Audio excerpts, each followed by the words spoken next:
Paz do Senhor, você, querido professor, você, querido aluno, que está agora ligado no programa EBD em Síntese Podcast. Programa gravado e produzido pelo DENEC, Departamento de Ensino Cristão da EADERN. E hoje vamos com mais um episódio do podcast para a lição de juvenis. E eu aqui estou bem acompanhado com dois professores e amigos, professor Elimelec e professora Milka Saldanha. Professor Elimelec, seu Paz do Senhor. Paz do Senhor, irmão Reinaldo, paz do Senhor, irmã Milka, paz do Senhor, querido professor que nos acompanha, e você, aluno, também. Para mim é uma alegria imensa estar participando mais uma vez do nosso podcast EBD em Síntese, e eu creio que Deus tem algo bom para nós repassarmos aos nossos alunos em mais um domingo, encerrando agora o nosso terceiro trimestre do ano de 2023. Amém. A paz do Senhor, a você, professor, a você, papai, mamãe, aluno que nos assiste. É realmente uma alegria estar com vocês em mais um episódio. Dessa vez é a lição 13 da nossa revista. E que essa lição seja edificante para você, para os seus alunos, e que a gente possa compartilhar um pouquinho mais da palavra do Senhor. Amém, glória a Deus. Nossa lição de hoje ela tem um tema muito especial, que é uma epístola geral muito cara para nós, é a epístola de Judas. Não Judas o Iscariotes, mas sim Judas, que era filho de Maria e de José, ou seja, meio-irmão de Jesus. Ele escreveu essa epístola em meados dos anos 60 depois de Cristo, com o propósito de que os irmãos batalhassem e guardassem a fé e permanecessem nos ensinos dos apóstolos, e que também era uma carta apologética, porque naquela época a igreja vivia ataques ferrenhos dos gnósticos. E os gnósticos, a gente sabe que eles tinham várias vertentes. O espectro da heresia gnóstica era muito amplo. Você vai ver Paulo na carta aos Colossenses, capítulo 2, versículo 8, falando para que ninguém vos escravize com filosofias vazias e enganosas. Você vai ter isso, né, em 1 Timóteo, em 2 Pedro 2:1, em 1 João 4:1. Então, nos comentários, a gente vai afixar alguns versículos chaves para que você possa, através da Bíblia, combater os ensinos gnósticos que criam numa espiritualização excessiva dos ensinos da fé cristã. Hoje, o gnóstico, para nós, seria aquela pessoa que diz que Deus só quer o nosso coração. Na verdade, Deus não quer só o nosso coração, Deus quer tudo. Deus quer uma vida de obediência, uma vida consagrada a Ele, uma vida que segue a sua palavra, que ama a sua palavra, uma vida que demonstra amor pelo seu irmão. E sim, isso tudo é prova de um coração temente e que agrada a Deus. Mas então, o nosso primeiro ponto é que eu já passo a palavra para a irmã Milka, para que ela nos traga o ponto da necessidade da defesa da fé. Por que é tão importante defender a fé? Eu não falo aqui defender Jesus, que ele não precisa de defesa. Deus não precisa ser defendido, mas defender essa fé, o nosso modo de ser, a nossa essência. Amém, meus irmãos. Como o Reinaldinho falou, a nossa lição ela está falando sobre a batalha da fé, a luta da fé, né, que é o tema central da epístola de Judas, que Judas escreveu. E ele vai tratar com a igreja a importância de se defender a nossa fé, de defender a sua fé no que você acredita. E só um parênteses, vocês vão ler a lição e vocês vão saber que a lição faz isso, né? Que a ideia de Judas não era, a princípio, escrever sobre a fé, nem sobre sua defesa, nem sobre falsos profetas. A ideia dele era escrever sobre salvação. Mas aí o Espírito Santo vai impelir a Judas a fazer essa escrita, fazer essas recomendações de forma muito ferrenha, porque havia necessidade. Porque, meus irmãos, se a gente tem a nossa fé, mas a gente não a defende, e nesse ponto de defesa, entendam que essa defesa inclui conhecer verdadeiramente o que é a nossa fé, você não vai defender algo que você não conhece, pelo menos não de forma eficaz. Se a gente não conhece a nossa fé, a gente não consegue defender. E é necessário isso. E naquele momento a igreja tinha-se a necessidade de saber exatamente o que criam, para que eles não fossem levados para os falsos profetas, falsos mestres, que se aproximavam. Como ele falou, muitos deles, em grossa maioria, os gnósticos. E hoje isso é muito importante, continua sendo importante para nós. Vivemos numa era de tecnologia, acesso à informação instantânea. Muitas informações erradas alcançam os nossos adolescentes, nossos jovens, E se a gente não souber o que é a nossa fé, a gente vai ser cedido a essas teorias, a essas ideias. É muito tentador a gente acreditar que Deus se importa só com o nosso coração, que Deus quer só o nosso espírito, e com o nosso corpo a gente pode fazer tudo. É particularmente tranquilo que é para acreditar assim, eu posso fazer tudo o que eu quero, mas não é isso. Defender a fé verdadeiramente, ela só é possível a partir do momento que somos regenerados e salvos em Cristo Jesus e conhecemos a Ele verdadeiramente. Então, o primeiro ponto que eu quero destacar para você, professor, é: se você vai falar sobre a defesa da sua fé, frise com seu aluno a importância dele saber no que ele acredita. Ele não vai ter como defender algo que ele não acredita, porque ele não vai resistir. A partir do momento que as tentações vierem, as provações vierem, se você não tem certeza no que acredita, você infelizmente vai ceder. E aí a gente vai entender também que vai conhecer e vai buscar verdadeiramente ao Senhor. Glória a Deus. Que palavra inicial maravilhosa, irmã Milka. Muito gratificante tê-la aqui conosco. No último podcast não estávamos juntos, né? Infelizmente houve aí um conflito de agendas, tanto o irmão também, Elimelec, não pôde estar aqui, mas hoje vamos estar aqui continuando, né? E espero que daqui para frente, até Jesus voltar, né? A gente fique junto nessa. Irmão Elimelec, eu entendi que eu tenho que defender a minha fé. Realmente isso é, é muito importante. O crente tem que saber defender e explicar com mansidão aquilo que ele acredita e a razão da nossa fé. Mas eu queria saber, assim, como é que eu vou saber, e aqui também é o nosso próximo ponto, a fé genuína, qual é a fé que eu devo defender? Como é que eu vou. Primeiro, acho que são duas perguntas que eu posso fazer ao senhor. Como é que eu vou saber qual é a fé verdadeira e depois a gente pode ver como é que eu vou defender ela? Quais são os meios que eu posso utilizar para me capacitar e defender a minha fé? Muito bem. Irmão Reinaldo, é bem verdade que se há uma fé verdadeira, evidentemente existe uma fé falsa, né? Ou uma fé até fingida, como a gente encontra essa expressão na Bíblia. No caso aqui do período em que Judas escreveu, a fé falsa também era facilmente identificada por aqueles, né, que viviam uma fé verdadeira, que, abrindo um rápido parênteses aqui, é importante que você, professor, ressalte para os seus alunos neste domingo, que quando a Epístola Geral de Judas fala sobre fé, ele não está falando da afirmação positiva, por exemplo, eu creio, eu acredito, mas ele se refere ao evangelho proclamado, ou seja, aquela verdade que foi entregue pelo Espírito aos apóstolos e aos santos do Novo Testamento, e, obviamente, também é nosso encargo, é nosso dever, enquanto crentes nesse período onde guardar essa fé, ou seja, os ensinamentos do Senhor Jesus. São os fundamentos, são a base da nossa vida cristã. Quando Judas fala aqui de batalhar pela fé, né, e essa batalha, se a gente for ver no original grego, ele usa um termo ali que quer dizer literalmente, né, é você lutar, é você guerrear, pelejar. Por quê? Pelos ensinamentos repassados pelo Senhor aos seus apóstolos. Essa é a fé verdadeira. Quanto à fé falsa, que era identificada também naquele tempo, e pode ser nos nossos dias, nós temos aqui no verso 4, Judas dá uma das características dos falsos mestres, né? Que era o quê? Negar a Deus, único dominador e Senhor nosso Jesus Cristo. Então, um falso mestre é facilmente identificado pelo fato dele negar a autoridade de Deus e, consequentemente, a autoridade das Escrituras, certo? E também negar o Senhor Jesus. Uma fé verdadeira estará embasada, terá como base a pessoa do Senhor Jesus Cristo, a sua palavra, ou seja, os seus ensinamentos.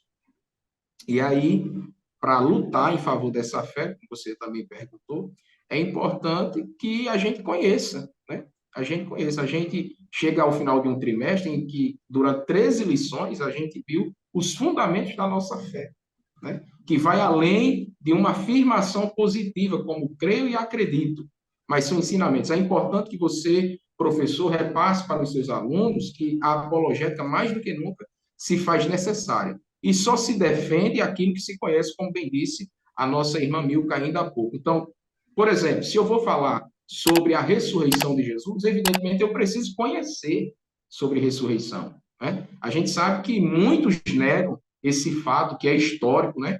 Mas se eu quero combater em favor deste fato, eu preciso conhecer a luz da Bíblia, conhecer à luz da história. Até porque a apologética, que é a defesa da fé, ela não serve apenas como um escudo, né? Mas, falando aqui de uma maneira figurada, ela também é uma espada para a gente guerrear nesse campo que é a vida cristã. Glória a Deus.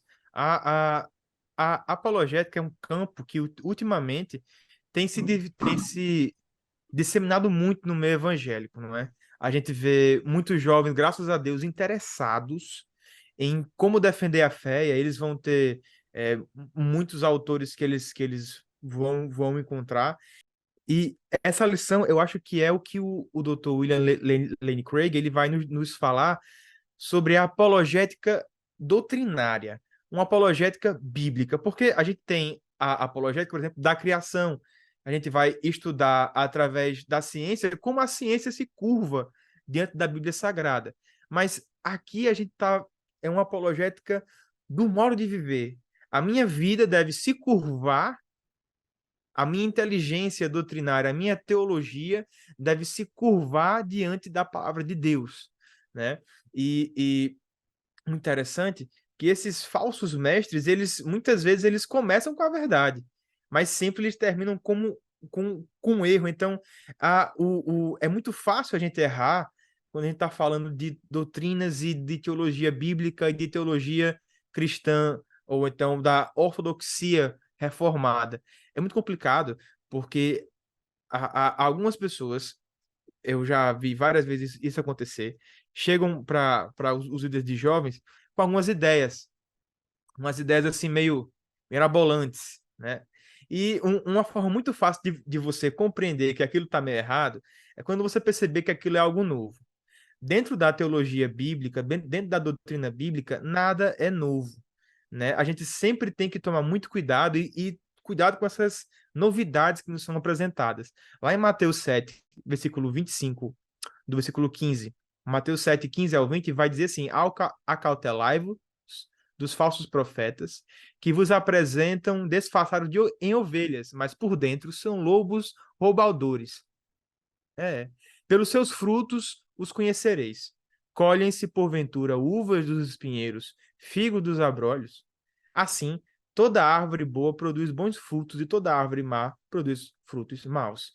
Uma maneira da gente reconhecer esses falsos mestres são aqueles que têm palavras bonitas, mas a sua vida é uma vida de desobediência a Deus. Uma vida que claramente mostra um padrão ético cristão, um padrão bíblico defasado. Não estou dizendo aqui que todo mundo é perfeito, não é isso. Mas existe um padrão cristão. O crente deve se portar de uma forma que deve ressaltar aquilo que ele vive. Ou seja, um coração puro é um coração que pratica boas obras da fé. Lá em 1 João, capítulo 4, versículo 1, ele fala assim, que não creais em qualquer espírito, antes testai os espíritos, se procedem de Deus, porque muitos falsos profetas, ou mestres também, têm saído pelo mundo. Só dizer que muitos aí são muitos mesmo, né? Muitos mesmos. Não está brincando, não, são muitos de verdade.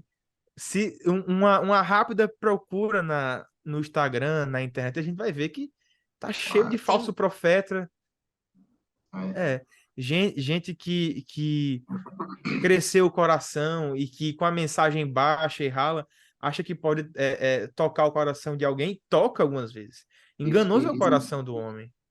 até aproveitando o que você ainda disse há pouco, irmão Reinaldo, é interessante lembrar que algo que caracteriza também o falso mestre, né, o falso profeta, os termos nesse caso aqui são quase que sinônimos, é que ele não lida em explicar a fé, né, a partir das escrituras, mas ele lida em especular e lançar dúvidas sobre a sã doutrina, sobre o verdadeiro ensino.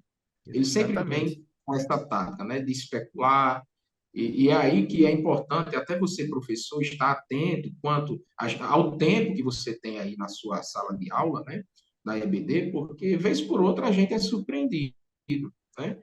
Porque você não está com seu aluno Bom seria que a gente tivesse os acompanhando ali diariamente, sempre.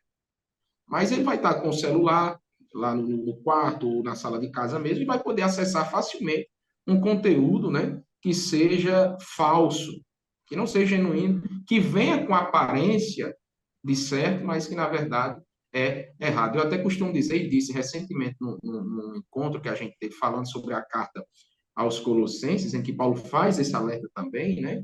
Que hoje, infelizmente, a gente encontra pessoas, por exemplo, que tiveram 20 anos na igreja, né? 20 anos na igreja, mas que jogaram esses 20 anos na lata do lixo depois de 20 minutos no YouTube, ouvindo um falso mestre, ouvindo um falso ensino.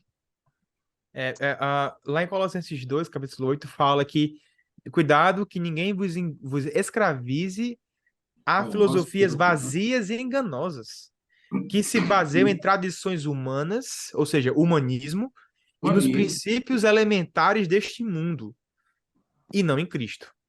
Aqui é uma versão da NVI, porque eu acho que fica mais fácil da gente tratar. E aí, após Paulo dizer isso, a orientação dele é que a gente esteja enraizado em Cristo. Enraizado em Cristo. Exatamente. Edificado, confirmado na fé. Isso. Quantas pregações a gente não encontra aí de que você é o centro do coração de Jesus? É a coisa. Eu tô sendo aqui a mais conhecida e tô jogando assim. Mas é porque parece uma coisa pequena. Parece uma coisa que é inofensiva. Isso é um erro bíblico. Não, calma aí, não é um erro bíblico. Não chega a ser uma heresia, mas chega a ser um erro bíblico. E erro bíblico tem que ser combatido. Tem que ser combatido. A, a, a, o, há uma frase de um pregador que ele fala que o diabo não se importa com a religião, contanto que a pessoa possa destruí-la. Ele é um inimigo mais sutil do que um trovão, porque às vezes o trovão cai à noite, mas o diabo, esse inimigo, sempre trai à noite. Então, ou seja, sempre quando a noite cai, o diabo tenta nos destruir.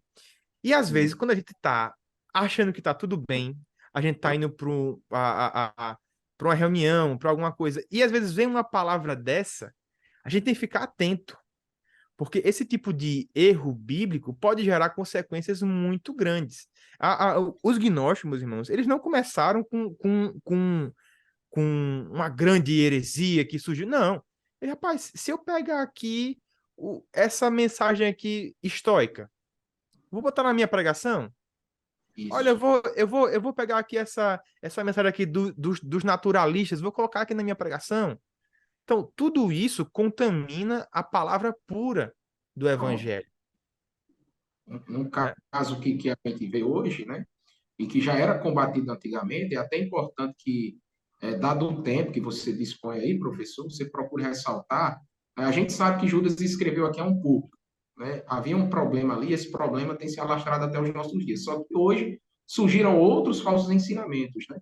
E a gente tem um que é antigo, mas que tem permeado até o meio do corpo de Cristo, digamos assim, da igreja, que é o sincretismo religioso, né? É verdade.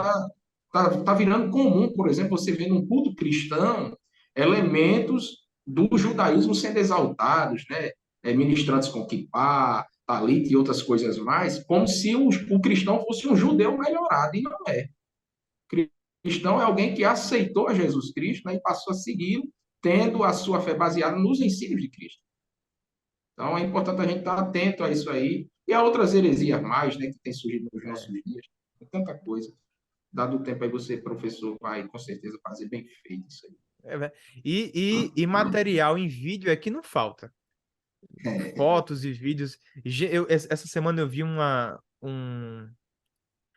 pessoa dizendo que se você tocar um chofar 30 vezes, os demônios são espantados. Rapaz, isso aí tá mais forte do que o jejum e oração. Diga aí, é uma coisa assim, é um absurdo, né? Então a gente tem que conhecer esses intrusos, né? São pessoas que vituperam, né? Rejeitam as autoridades. Você vê que o cara tá querendo. Porque assim, o falso mestre é diferente daquela pessoa que tem um erro bíblico. Aquela pessoa que vive com um erro bíblico, quando você corrige ela logo depois ela fala, não, realmente eu tô percebendo aqui que pela palavra eu estou errado. Sim. Mas esses falsos mestres, eles E são corrige, intrussos. né? Eles são incorrigíveis. É. O desejo deles é derrubar a Santa Igreja do Senhor Jesus com suas heresias.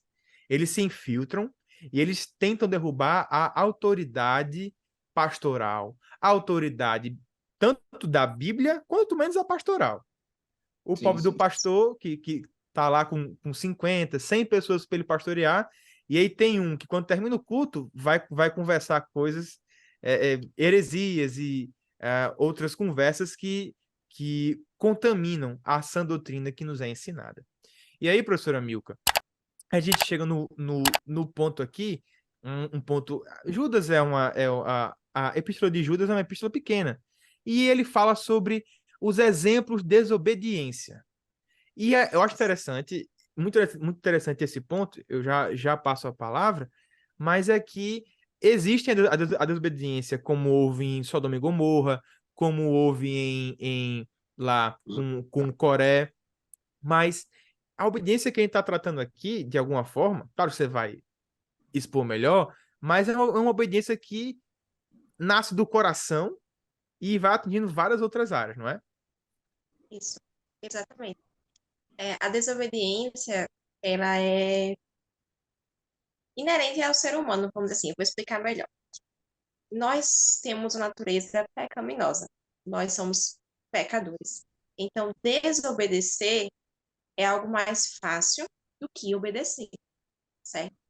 E a desobediência que está no livro de Judas, como o Israel, como o de Sodoma e Gomorra, como dos anjos caídos, a gente vê que são aqueles que resistiram ao Senhor e não quiseram obedecer. Apesar da gente ter a nossa natureza pecaminosa, a gente sabe que ao conhecermos a palavra do Senhor, ela entra em nosso coração, ela nos vivifica e nós, ao aceitarmos ela, temos que andar nos seus caminhos e em obediência ao Senhor. Mas existem aqueles que desejam em seu coração desobedecer. Então, eles não desobedecem simplesmente por serem pecadores, mas porque do seu coração há um desejo em desobedecer. Eles decidem por desobedecer. A obediência ou a desobediência, ela é uma decisão que nós tomamos.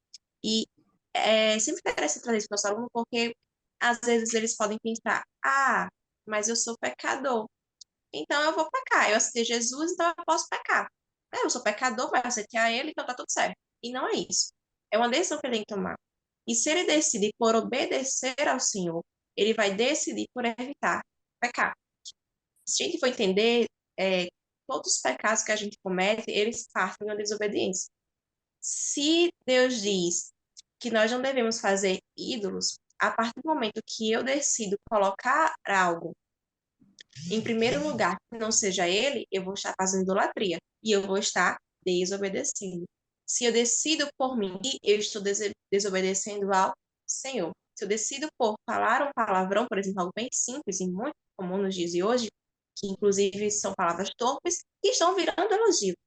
É até bem contraditório, pelo menos na minha cabeça, entender que uma palavra dessa vira elogio, né? Mas é o que o mundo está trazendo. Se ele decide, nosso adolescente ou nós mesmos decidimos por falar uma palavra assim, a gente está decidindo por desobedecer ao Senhor, quando isso a palavra diz que da nossa boca não deve sair palavras torpes. Então, entender que a obediência ela é necessária e ela tem que ser o desejo do coração, ela é fundamental para que a gente consiga cumprir com os mandamentos do Senhor. Porque tudo vai partir de eu decidir obedecer ou decidir desobedecer. E deixar claro ao nosso aluno. Nós somos pecadores? Somos. Mas não é porque somos pecadores, porque nascemos em pecado, que nós devemos viver cometendo pecado. Que isso vai ao contrário, vai contra a nossa salvação. Porque se somos salvos em Cristo Jesus, o nosso desejo não é pecar. Nosso desejo não é estar distante do Senhor. Para terminar aqui essa fala, às vezes a gente acha que o nosso aluno não precisa ouvir falar do plano da salvação. Lá na igreja, acho que todo mundo que me conhece sabe que eu só falo do plano da salvação. Sempre tem uma palavra do Senhor que nos marca muito, é o meu plano da salvação. Vez por outra, vocês podem perceber que eu estou falando pecado, amor, amor de Deus. É uma palavra que Qual realmente me outra marca. palavra eu posso dizer que me marcou mais do que o plano da salvação? Não tem outra, é essa É, mesmo. exatamente. Essa mesmo. E é inerente à nossa vida, né? Só que eu tenho percebido que isso tem se perdido, e às vezes, sei lá, às vezes olham para mim, plano da salvação de novo, mas de novo. Porque é a nossa base, é o que nós cremos. Nós cremos que somos pecadores, mas que Deus nos amou, que Deus nos criou, que Ele enviou seu Filho, e vocês já conhecem o plano. Mas nosso aluno, ele também precisa ouvir esse plano. E às vezes, a base que ele teve na infância, que quando a gente espera que tenha um contato com esse plano, ele não teve. Talvez não tenha sido pais cristãos, talvez ele não tenha frequentado tanto a igreja. E essa lição desse trimestre, ela foi muito propícia para isso, porque estamos falando dos princípios da nossa fé. E esses princípios, eles apontam para esse plano, para quem Deus é e o que Deus fez conosco. E é entendendo este plano e entendendo quem Deus é e o que Ele fez por nós, meus irmãos, que a gente vai conseguir defender a nossa fé, que a gente vai conseguir viver um evangelho, que a gente vai conseguir viver uma vida que agrada ao Senhor. Se a gente não entende esse plano e não aceita, nós vamos ser meramente religiosos. E, infelizmente, a gente tem visto muitos adolescentes indo dessa forma. Eu vou para a igreja para bater o ponto, porque minha família é crente, porque todo mundo é crente, eu vou para a igreja. Mas eu não entendo verdadeiramente o que Deus fez por mim. E se ele não entender, nós não entendermos, a gente não vai conseguir ter o resto. Então, sempre que possível, nessa lição de domingo, vá frisando esses pontos sobre o pecado, sobre a morte de Cristo Jesus, sobre sua ressurreição e sobre o amor de Deus, para que ela entenda o que é esta fé. Talvez eu passe esse episódio todo falando isso, mas a gente só defende nossa fé se a gente conhecer a nossa fé. A gente não vai conseguir defender algo que a gente não conhece, porque não fica. Se eu não conheço aquilo, eu não creio realmente naquilo. E se eu não creio, eu não consigo ir até as últimas consequências por aquilo. Então, se eu não conheço a fé em Cristo Jesus, se eu não conheço a salvação, se eu não conheço a sua palavra, eu não vou conseguir viver da forma como deveria e não vou conseguir ir até as últimas consequências que aparecerem para mim. E isto é válido desde a criança até o ancião. Exatamente. O Judas, ele traz ele traz o exemplo de Corá, né, um rebelde do Antigo Testamento, e que se opôs à liderança que Deus colocou.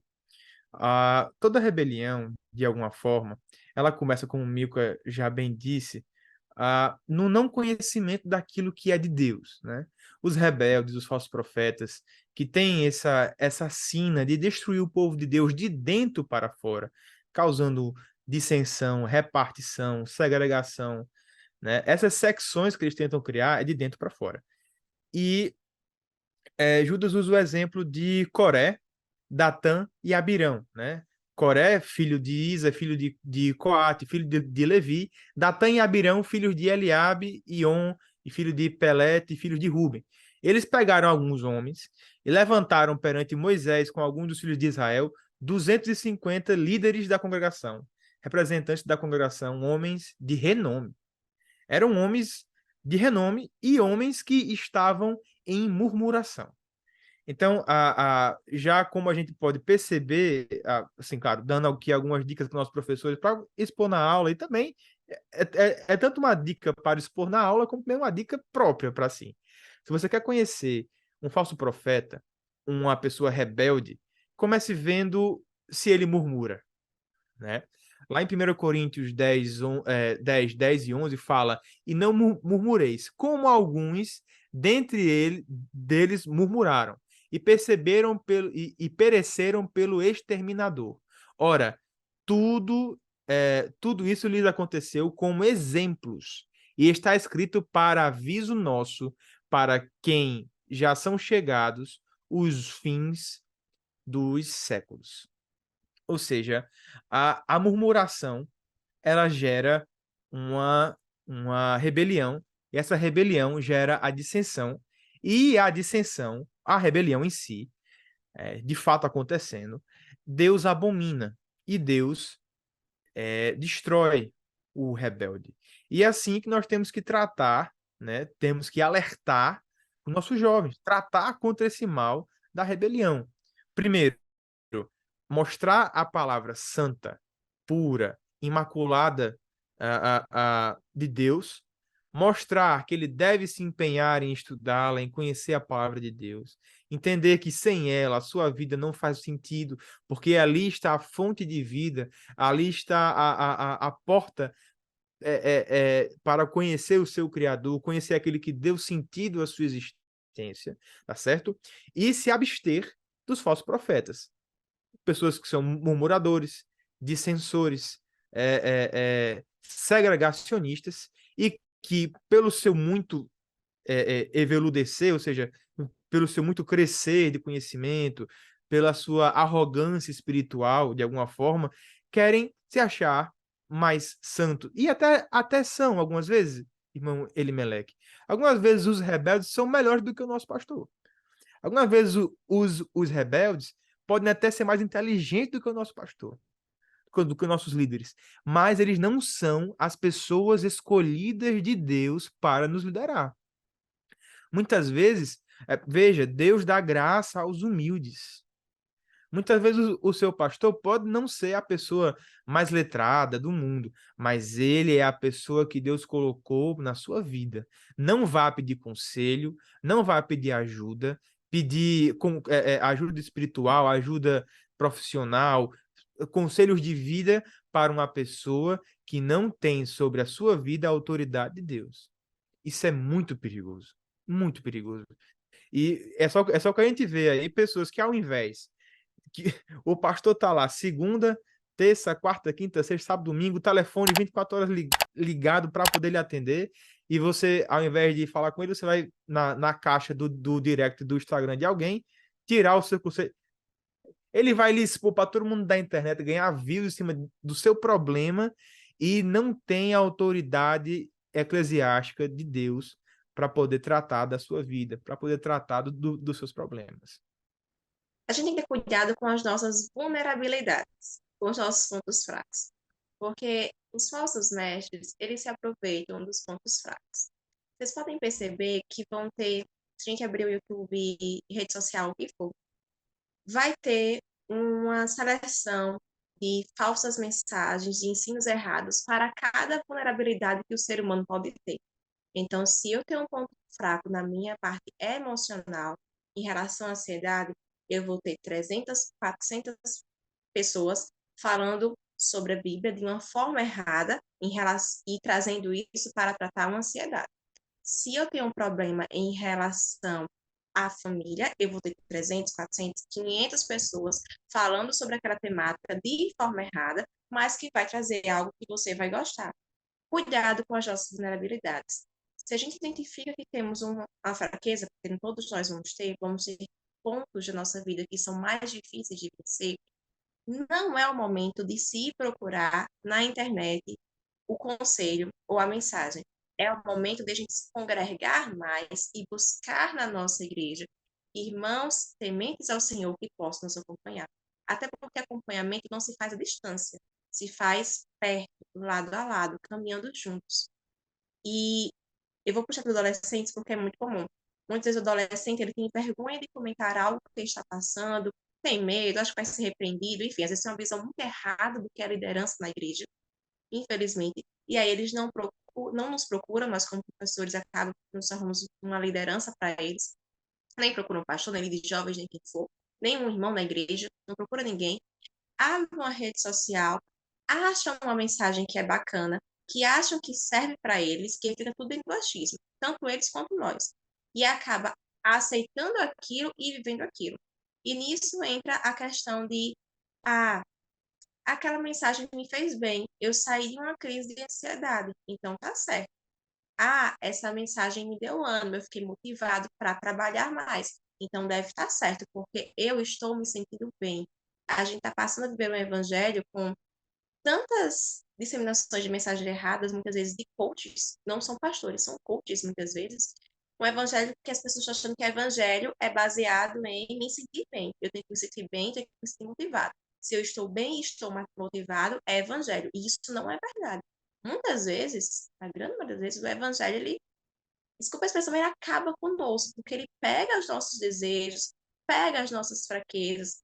Deus, ele mostra para nós o que estamos errados, nos constrange, e isso não nos faz sentir bem, mas ele chega depois com seu consolo, Ele chega com a sua instrução e vai nos reconstruindo. Mas não é um processo fácil.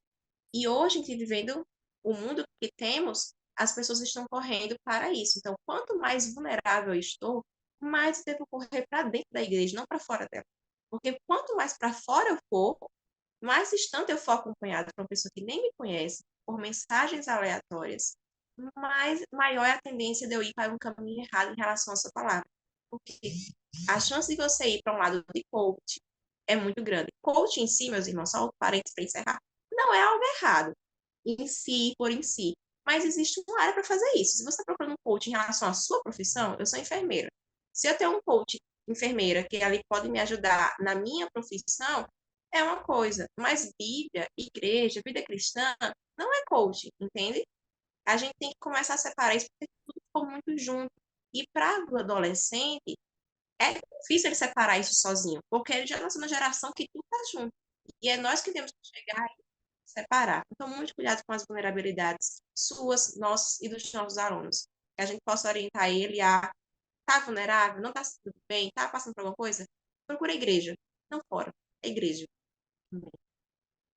Amém. E nós chegamos então no nosso último ponto, o ponto 4, que é como defender a fé. E aqui ele inicia com cuidados pessoais. E professor Elimelec, professor, teólogo, pregador da palavra de Deus. Glória a Deus. Menos. Inclusive, meus irmãos, só abrir aqui um parêntese. Ele está viajando, ele está em trânsito, não é? Mas Exatamente. ele é um fiel cooperador da obra de Deus ali, que sempre está é, é, sobre a batuta do seu pastor, né? Com Sempre certeza, ali, com para lá certeza. e para cá, pregando o evangelho. E aí, a gente vai conversar agora, para terminar esse podcast, os cuidados pessoais. Quais são, então, esses cuidados pessoais que a gente tem que tomar para que nós sejamos robustecidos, amadurecidos na fé, para que nós defenhamos, né? Vamos defenestrar o mal e nos defender dos ataques dos falsos mestres, das tentativas e toda a lição, a revista, as 13 lições falaram de como devemos tratar o próximo, de como nós devemos ser. Então, trazem a ética cristã, trazem a doutrina cristã, trazem a nossa cosmovisão cristã. Mas agora, no ponto de vista prático, ou seja, no ponto de vista expositivo, como eu posso fazer isso pessoalmente falando? Irmão Reinaldo, lembra-me até o que Paulo dizia a Timóteo, né? Tem cuidado de ti mesmo. Tenha cuidado. Nós vemos aqui que, pela lição, né, que é uma batalha constante. A batalha pela fé, em causa da fé, é uma batalha constante. Ela não para, ela não termina, né? Quando o inimigo não vier com violência, ele vai tentar com sedução, né? Quando os ataques não forem externos, eles serão internos ou vice-versa. Então, é preciso, quanto guardiões da fé, quanto verdadeiros guerreiros de Deus, a gente estejamos prontos, né, e dispostos para essa batalha. É óbvio que para batalhar, você precisa estar fortalecido, você precisa estar fortificado, professor, você aluno, todos nós. E aqui, a partir dos próprios conselhos do comentarista da nossa lição mesmo, a gente pode observar coisas que são práticas e que vão surtir efeito, que vão gerar resultados, certo? Que irão ser proveitosos para a sua vida espiritual e sua vida cristã nesse campo de batalha. Em primeiro lugar, eu destaco aqui que é importante que você invista na sua fé. É importante que você busque enriquecer a sua fé. Quando eu falo de investir, né? Se você é um cristão, obviamente você vai ter que conhecer acerca de Cristo, acerca da vida de Cristo, acerca da obra de Cristo. E isso só pode acontecer, obviamente, por meio da palavra, né? Da leitura, da dedicação, da meditação. Mas que também pode acontecer depois, obviamente, da Bíblia Sagrada, né? A partir de bons livros. É importante você conhecer, né, sobre o verdadeiro ensino antes dos falsos ensinos, né? E antes dos falsos, o verdadeiro, ou seja, primeiro a Bíblia, que vai ser que é o verdadeiro ensinamento, né? Mas que depois você possa também recorrer a fontes seguras, certo? E graças a Deus a gente tem, né? A gente tem aí a nossa CPAD, que é uma bênção, com a gama vasta de livros, de escritores, e que está ao alcance também, acredito, de você aluno, você professor. Então, procure bons livros, né? Livros que falem sobre a apologética cristã, sobre a defesa da fé, livros sobre seitas e heresias. Antes disso, claro, procure se aprofundar nas escrituras, né? Tem gente querendo mergulhar fundo sem conhecer, né, o que precisa antes para isso. Então, é importante você estar paramentado pelas escrituras para depois ir buscar. E eu faço até uma indicação aqui de uma obra que eu li recentemente, que é o Cristianismo Falsificado. Um livro que foi lançado não tem muito tempo, não. Me foge à memória agora o nome do autor, mas eu acho que é Roger, alguma coisa. Mas ele trata de heresias, né, passadas e presentes, e ele ensina a lidar ali. Então, se você quer vencer essa batalha em favor da fé, invista na sua fé. Leia as escrituras, medite nas escrituras, pratique as escrituras, biblifixe, né? Torne a sua vida uma vida bíblica, o seu dia um dia bíblico, e esteja aí amparado por bons livros, frequente a escola bíblica dominical, né? Frequente seu culto de doutrina. Não busque pastos que estão fora. Procure se alimentar dentro da casa de Deus, né?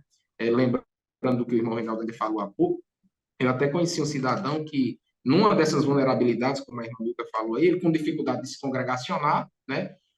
Abdicou do ato congregacional. Não vou mais congregar. Meu pastor agora é fulano de tal lá no YouTube, que é contrário a essa ideia de igreja, de congregação e tal. Eu fui ver, quando cheguei lá no canal do camarada, o nome do canal, Igreja em Espírito e em Verdade.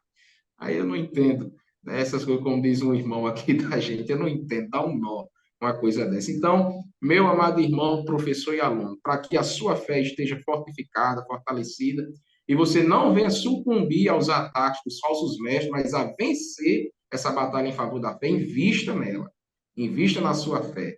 Mas não só leia, não só tenha bons livros, não só medite, ore também.